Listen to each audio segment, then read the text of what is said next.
Hello everybody, welcome to another little analysis video, and today I wanted to talk about scouting in Overwatch and how both attacking and defending teams can do this quite well, and looking at some of the patterns that teams have tended to use in more recent times. Now, this kind of sparked because of the pattern that I've been noticing with the defending teams putting their D.Vas out here in the open to gather information so that the defending team can kind of take a better position if the attacking team does any kind of weird compositional switches or whatever, right? So if they're maybe running a Widowmaker like Rascal's going to be doing, or maybe if they're running Genji, Soldier, or maybe they're running a Pharah, instead of waiting for the game to kind of show you through the score screen what the enemy composition is, you put your D.Va out here to scout it earlier than intended, right? Now, this does a lot of things. This not only forces the attacking team to think about exactly what composition they're going to want to use, but it forces them to think about where the defenders are going to be positioning, because they know that they're coming with this composition. They know that we're going to be coming with a Pharah, so where do we think they're going to be positioning with the Pharah? Is it close? Is it far? That's just giving more questions that the attacking team has to answer. Not only that, but it forces them to answer the question of, do we want to just go out through main? There are other exits to the attacking spawn that teams can use. So it's not just going to be a mindless just walk out main anymore. With this early D.Va scout, it's going to force teams to kind of think about exactly how they leave spawn, and the meta game and the nuance around that could lead to a lot of big and interesting things. I'll link to another video that I made not too long ago where I talk about Seoul's Doomfist composition against LA Gladiators, and they do something similar where the LA Gladiators try to do a very early D.Va scout, and it's thwarted by the fact that they just exit through another angle, or it's hindered, right? Now, this isn't the only side that can scout. What the attacking team can do is they can swap to Hanzo very early, and we've seen this on Junkertown in stage 1, where you can rotate Hanzo picks basically throughout the entire roster, and you can Hanzo arrow the inside of your spawn just to make sure nobody's camping on the outside here. But what you could also do with Hanzo is, once the game and the gate opens up, you can shoot recon arrows over here just to make sure that nobody's doing any kind of weird shenaniganry. Obviously, you don't want to spend the whole time just clearing every building, but one Hanzo arrow is better than nothing, because it's a zero-sum game. I've talked about this a lot. If you just shoot a recon arrow, you're operating safer than if you didn't. Even if you don't scout anybody, you know that they can't be here. Like, if you shoot a Hanzo arrow here, right here, you know that they either A, are here, or B, they are not here. But if you don't, then you'll never know. And you're operating with no information rather than just some information, whether it's correct or incorrect. You at least get something there. You get some sort of information.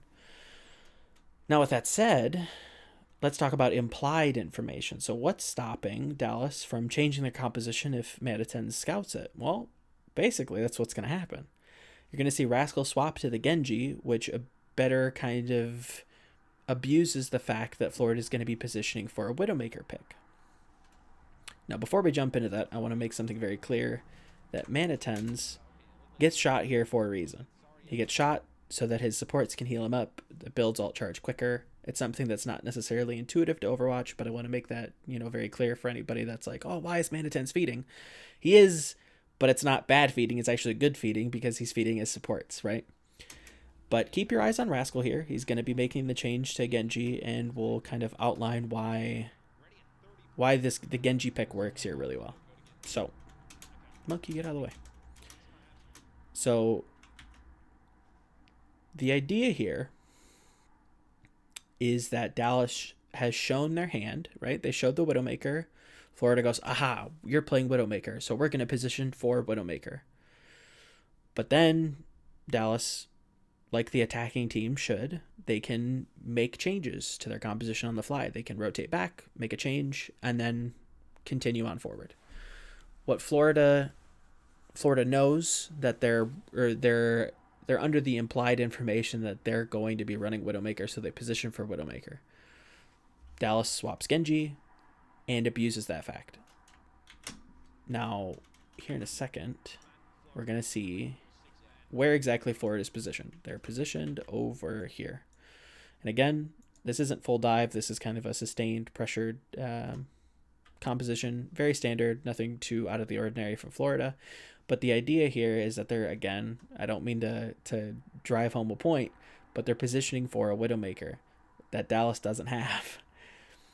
And what Dallas can do here is they have a few different choices. But I think the best choice, and it's the choice they go with, is that they just dive onto them. They just dive straight onto Florida and force and pressure the soldier out of his positioning, because it's a very close position, again, because they thought they were running Widow. Why you take this position against Widow is because Widow needs to abuse her sightlines. She needs to abuse the range at which she does a lot of damage, right? So think about any kind of FPS game. What's the best way to deal with a sniper is just to get on top of them. The problem with that is just getting on top of a sniper character, or somebody who's using a sniper rifle, is very difficult most of the time. But if you use natural cover or buildings, you can do that a little bit easier. And that's what Florida's trying to do here. They're positioning on the low ground here to abuse this little house, these houses, this high ground, and just the natural position that Widowmaker wants to take. She usually wants to stay on top of the bridge. She can stand here and pressure this way. But outside of that, that's basically where, you're going to normally see Widowmaker's position.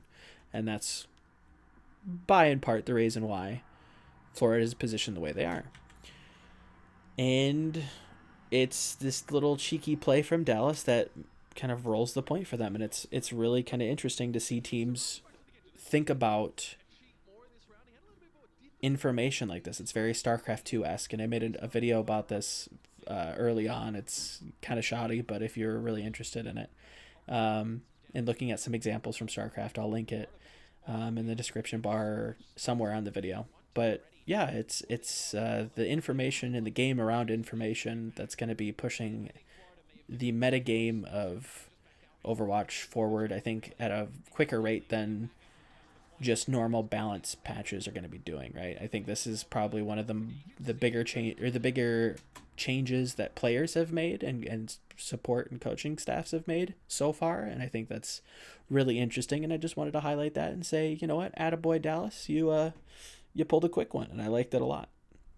So again, if you have any questions, if you feel maybe I was wrong and you wanted to point out some interesting things, feel free to hit me up on Twitter or leave a comment down below. I'm more than happy to sit and talk and learn, obviously. But yeah, thanks for watching. If you liked the video, leave a comment, all that good stuff. Follow me on Twitter if you want to read some interesting interviews and stuff and articles and whatnot. But until next time, I will see you guys in the next video.